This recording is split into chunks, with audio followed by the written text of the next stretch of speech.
And the typical structure of the webinar is just like this. The pitch lands usually at around like 45 to 50 minutes in. Now, very important note that we need to make. Typically, the Q&A used to be like 10 to 15 minutes long in the old webinars that we make, but we actually recently bumped it to 25 minutes to 30 minutes because majority of the booked calls come from the Q&A session. No matter what kind of a context you give in the presentation in these sections, they will always have a question to ask that you haven't covered yet. And it's a great sign for you to iterate on your webinar presentation based on whatever questions you get asked on every webinar you host. And the pro tip I give to my clients prior to any webinar live event is to study the presentation, rehearse it, okay?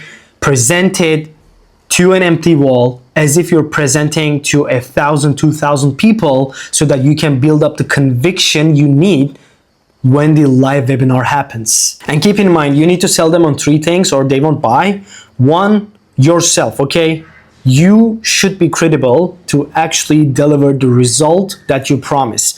The second, it's themselves, because even though they believe you, they may not have the belief to themselves. So you need to sell themselves to them, okay, by relating through your story plus your case studies, and then the vehicle, which is the mechanism itself that you have built out over the last few years with trial and error, and giving them the secret sauce so that they can skip all that guesswork and have the blueprint from you and get to the success line shorter than you did.